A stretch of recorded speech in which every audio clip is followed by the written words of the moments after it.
belum ada salinan tetapnya ya? Resminya belum. Resminya belum. Resminya belum. Tapi terus terang saya dan Mas Ferry pun sebetulnya tahu berita ini dari detik.com, media lain gitu loh. Dari media lain. Karena memang sudah ada di websitenya. Kalau lega dan terharu pasti ya, gimana pun juga kan perjuangan ini buat Keke gitu. Yang saya kebayang muka Keke aja. Emang Keke sempat mengungkapkan apa sih Kak pas tahu? Keke cuma peluk aku aja gitu, peluk aku, mama I love you ma, Keke sayang sama mama. Saya pertama kali dengerin ya saya nangis lah ya. Nangis dalam arti semua yang bergulir ini tidak sia-sia gitu kan. Perjuangan saya walaupun belum sampai di titik akhir, buat Keke sudah ada hasil yang baik. Saya nggak tahu ya, sebetulnya kan penetapan ini dari Pengadilan Tinggi Negeri Banten itu kan selama belum ada tes DNA, mereka menetapkan dan ayah biologisnya adalah Reski. Nah untuk membuktikan ini semua ya Reski harus tes DNA. Kalau dia tidak ada tes DNA saya nggak tahu pertimbangannya apa sih. Mungkin bisa ditanya ke Reski sendiri. Konsekuensi dari putusan itu sebenarnya adalah memaksa supaya si tergugat melakukan tes DNA. Selama you tidak melakukan tes DNA, maka Anda melakukan perbuatan melawan hukum. Ya. Nah, kalau bayangan saya, dia punya beberapa alternatif. Alternatif pertama, kalau dia mau merubah putusan ini, dia harus tes DNA. Cuman yang menjadi resikonya, kalau tes DNA ini hasilnya identik, maka akan lebih memperkuat putusan ini. Gitu ya.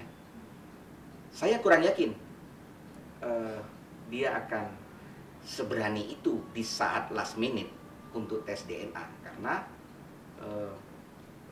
kemauan dia sudah terlihat untuk selalu menghindar dari persoalan ini. Ini pertanyaan yang saya sering dengar ya, kenapa baru sekarang gitu. Balik lagi Mas ke pertanyaan Mas tadi, Keke sudah besar, anak saya sudah mulai menanyakan siapa ayahnya. Keke sudah tahu betul berita-berita sebetulnya gitu kan. Dan di pasal 3 ayat pasal perlindungan anak, bahwa setiap anak di muka bumi ini berhak mengetahui identitas biologis ayah dan ibunya. Yang menuntut ya uang asuh sampai berapa miliar gitu. Terus ya terus sampai mungkin langkah berikutnya juga dia harus tes DNA segala macam. Ini kira-kira ada, kalau itu tidak diindahkan dari pihak Reski dia akan kira-kira akan masukin ke unsur pidana atau Jadi gini, konsep gugatan kita ini kan PMH, perbuatan melawan hukum. Nah dalam gugatan perbuatan melawan hukum itu pasti akan timbul suatu kerugian. Tidak mungkin tidak ada, pasti ada kerugian di situ. Dengan adanya kerugian itu makanya saya masukkanlah kerugian, nilai angka di situ. Angka itu untuk kebutuhan anak itu sendiri, sekolahnya, pendidikannya, kesehatannya, itu untuk melengkapi gugatan kita. Bahwa dalam PMH itu pasti ada kerugian. Makanya muncullah angka di situ. Tapi tujuan utama kita bukan di situ. Kita adalah meminta pengakuan anak biologis ini. Nah, tapi kita harus melengkapi juga apa kerugian yang kita derita dari gugatan PMH ini. Yaitu makanya muncul angka-angka itu. Cuman satu kok, dia mengakui dan mau dengan sukarela untuk tes DNA. Sampai sekarang belum mengakui, artinya hubungannya dengan Reski sekarang Sampai detik ini dari pihak Reski artinya belum mengetahui, karena adanya putusan inilah yang menganggap itu putusan yang akhirnya memberikan pengakuan, bukan dari Reskinya ya Mas ya. Gitu loh. Tapi kalau Reski ingin membuktikan bahwa dia bukan ayahnya ya silakan tes DNA. Oh belum. Dari semenjak putusan yang pengadilan tinggi belum ada komunikasi. Terakhir ada komunikasi itu pas bulan puasa. Nanti ke depannya ya, kalau perkara ini ingkrah dengan terbuktinya Reski ayah biologis dari Keke, menurut putusan MK hasil undang-undang perkawinan yang sudah direvisi, itu ada hubungan keperdataan antara ayah dan anak biologisnya.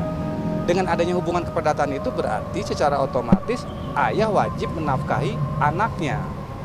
Gitu. Tapi permasalahan nanti akan dijalankan apa tidak oleh pihak Reski, ya itu kembali lagi ke mereka. Tapi kan intinya kan kita adalah pengakuan anak biologis. Itu dulu yang utama. Baru kita bicara masalah nafkah dan lain-lainnya. Reski tidak pernah menafkahi Keke dari mulai umur 0 sampai Keke umur sekarang. Seperak pun tidak pernah. Pengakuan aja. Iya. pengakuan anak aja Reski, ya kita kan tadinya dengan kekeluargaan tapi tidak menemukan hasil, dari pihak sana pun tidak ada respon. Bilangnya selalu bahwa Reski Aditya nggak tahu apa-apa tentang ajakan damai kita. Kan itu nggak mungkin ya Mas, masih kan kita sampaikan ke alamat rumahnya sampai menjadi bola liar seperti sekarang itu. Nah, saya kira dalam perspektif perlindungan anak mau tidak mau ya, bukan saja soal putusan pengadilannya, itu pengakuan dan kewajiban dari saudara Rizky untuk memenuhi hak-hak dasar dari anak mereka, begitu. Dalam perspektif perlindungan anak sesuai dengan keputusan hukum harus dilaksanakan, gitu loh. Siapapun saksinya dan seterusnya.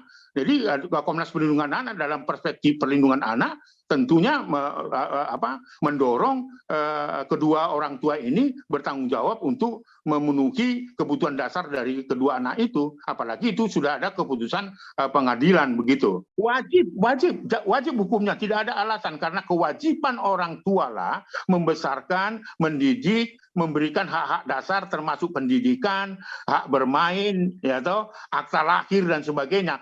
Ini bukan saja untuk Rizky, tetapi untuk semua kalangan selebritas dan kalangan masyarakat umum, keluarga Indonesia, untuk tidak mengabaikan hak anak, karena itu merupakan kewajiban orang tua untuk memenuhi hak-hak dasar anak seperti yang saya katakan tadi, perlindungan, pendidikan, hak bermain, akte lahir, kesamaan, dan peran anak di dalam keluarga. Saya kira itu. Diem. Mungkin dia mau nanya, takut, namanya anak kecil kan gitu kan, dia tidak aku takut salah, takut gimana. Cuman aku pernah tanya Keke, seandainya Keke harus ketemu Reski, Keke mau aku, karena saya tidak pernah juga menanamkan kebencian di Keke apapun masalahnya terjadi.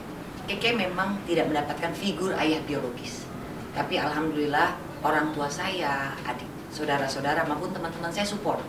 Kita memberikan kasih sayang full ke Keke, sehingga Keke tidak kehilangan sedetik pun kasih sayang dari terutama neneknya ya, nenek dan kakeknya.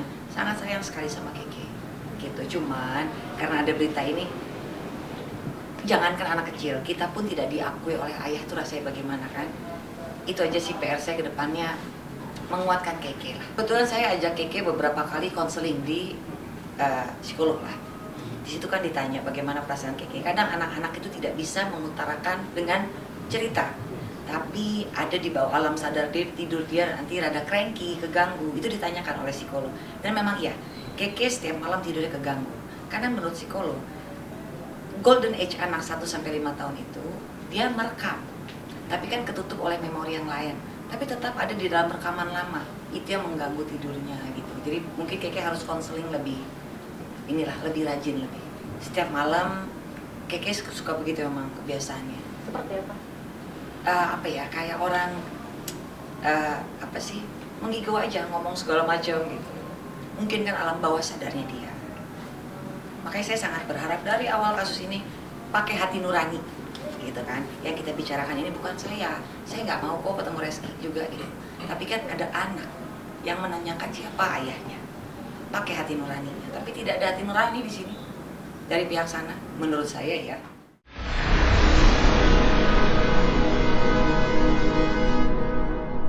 Jadi jangan lupa untuk subscribe Cumi Cumi. Ditekan ya tombol lonceng merahnya.